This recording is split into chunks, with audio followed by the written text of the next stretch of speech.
In other news, American negotiators have drafted a new agreement that may finally temper down the crisis in Gaza.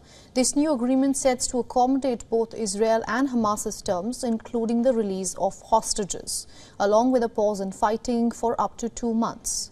And as per reports emerge of a ceasefire potential deal in Gaza, the Israeli Prime Minister Benjamin Netanyahu has stepped up public pressure on Qatar to bring the Gaza hostages back home. Regarding Qatar, I don't take back a single word. I will not give up on one single lane to put pressure on Hamas or someone that can pressure Hamas to bring back our hostages. Qatar hosts the leaders of Hamas. It also funds Hamas. It has leverage over Hamas. Qatar committed to make sure that the medication will reach the districts of Hamas to our hostages. And Qatar said that it can help bring them back. So therefore, to put pressure on them, they positioned themselves as mediators. So please, go right ahead and prove it. Let them be so good as to bring back our hostages. And in the meantime, make sure they receive the medications. Meanwhile, Hamas has warned that it won't release any Israeli hostages until there is a full stop to aggression in Gaza.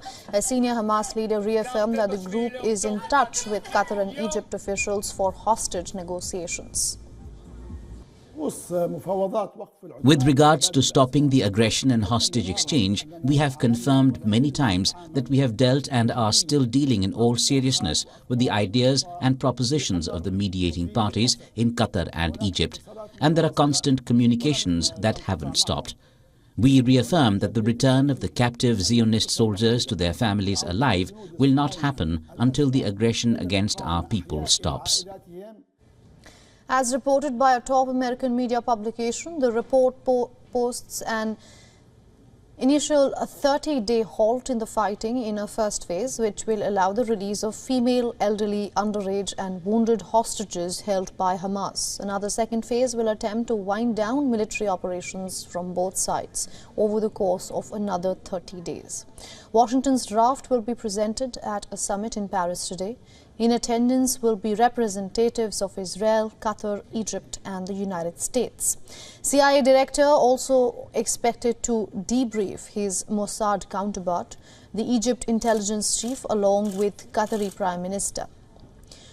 Also scheduled to meet today in an emergency session in Cairo are members of the Arab League along with Palestinian representatives. Of a number of statements made by the League will deliberate on the ICJ's verdict in the case of genocide allegations against Israel. The ICJ has demanded that Israel try to contain death and damage in its military offensive on the tiny coastal enclave, with an emphasis on measures to ensure no incitement of genocide in rhetoric or actions taking place against the people of Gaza.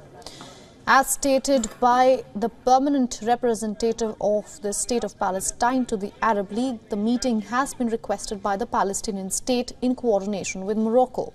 Now, Morocco currently serves as the president of the 160th session of the Arab League.